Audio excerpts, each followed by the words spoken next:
Bonjour à tous. Alors aujourd'hui, je vous invite dans un nouvel appartement. Vous l'avez vu la semaine dernière normalement.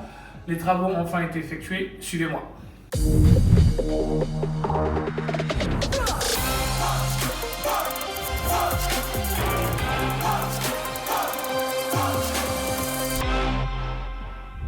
Alors voilà, ici on est dans l'entrée. Au début ici on avait des toilettes et maintenant on a un placard. Donc là comme vous l'avez vu au début on avait des toilettes. Maintenant vous avez vu, on a refait, on a replacé le tableau électrique. Donc toute l'électricité a été remise aux normes. J'ai préféré mettre un placard dans l'entrée parce que dans les petites surfaces c'est très important d'avoir un placard dans l'entrée pour ranger tout le bordel qu'il y a. Bon là c'est plus du matériel audiovisuel parce que je ne vis pas ici. Mais on peut mettre ses chaussures, les manteaux et autres. Donc voilà ce qu'on a choisi de faire. Alors maintenant, je vous présente la cuisine. Alors on a changé un peu de couleur par rapport à d'habitude. Je trouvais ce style-là assez sympa. Donc cuisine très simple, des placards en haut. En bas, un placard avec du rangement. Ici, on a le frigo. Et je ne sais pas si vous vous rappeliez, vous voyez que celle-là, elle est vraiment catastrophique. Je ne peux pas la qualifier. C'est quelque chose qu'on va changer. Je ne pense pas qu'on va la déplacer parce qu'elle est placée à un endroit intéressant pour les travaux. C'est-à-dire que là, vous avez le siphon, le système d'eau, l'évacuation, et juste en dessous, les mecs ont mis une prise. Alors je sais qu'il y a des choses qui ne sont pas aux normes. Là, il y a un truc aussi qui est électrique. Je ne sais pas trop à quoi ça correspond, mais on t'explique que c'est électrique, c'est juste en dessous de l'évier. Donc inutile de vous dire qu'il faudra tout reprendre de A à Z.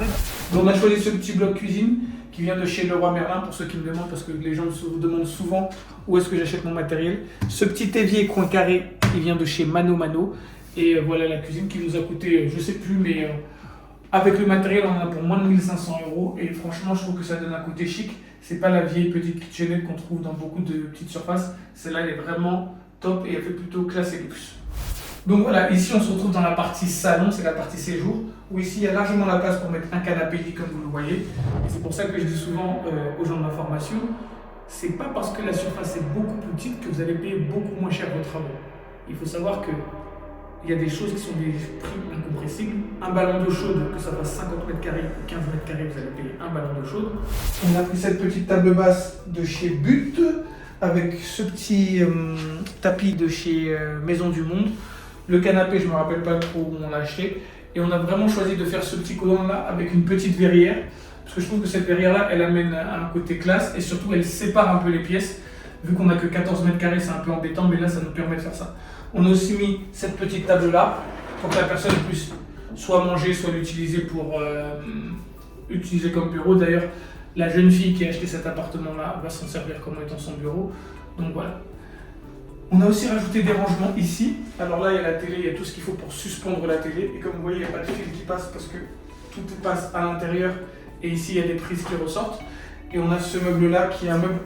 Bon, j'explique dans ma formation comment faire ce genre de meuble-là pour vraiment moins de 200, moins de 300 €, ça dépend.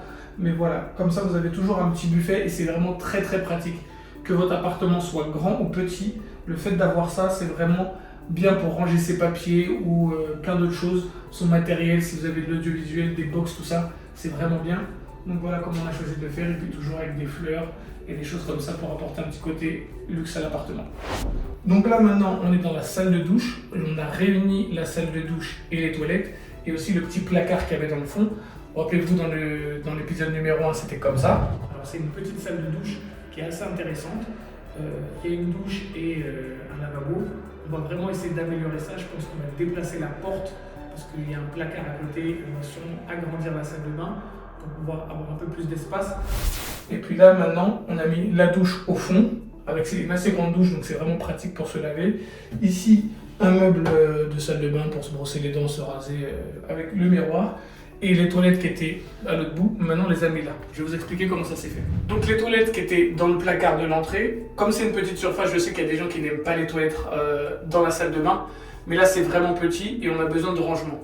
Donc les toilettes on les a mis ici dans la salle de bain, donc c'est vraiment bien pratique. Ce sont des toilettes suspendues et ce sont des vraies toilettes. On n'est pas dans un truc où on a un salier broyeur parce que souvent ça arrive dans les petites surfaces, mais là ce sont des vraies toilettes.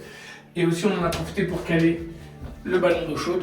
Et là, voilà, donc le ballon d'eau chaude a pu être mis ici plutôt que de l'autre côté dans le placard de l'entrée.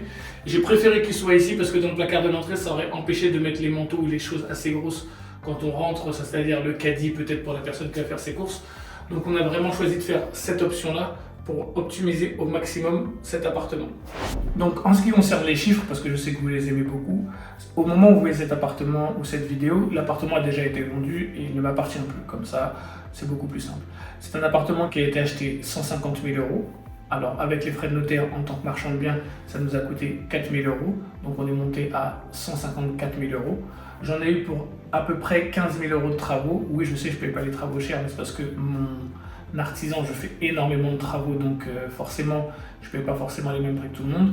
Donc j'en suis à 154 plus 15 000, donc ça me fait 169 000 €. On va compter en gros 170 000 quand j'aurais oublié quelque chose. Il a été financé cash, donc nous n'avons pas de frais de banque et autres. Et c'est un appartement qui a été vendu 200 000 €, donc ça fait 30 000 € de marge. Il faut savoir aussi que grâce à cet emplacement qui est vraiment idéal parce qu'on est juste à côté de la Tour Eiffel, franchement on est sans mentir à 70 mètres du Champ de Mars.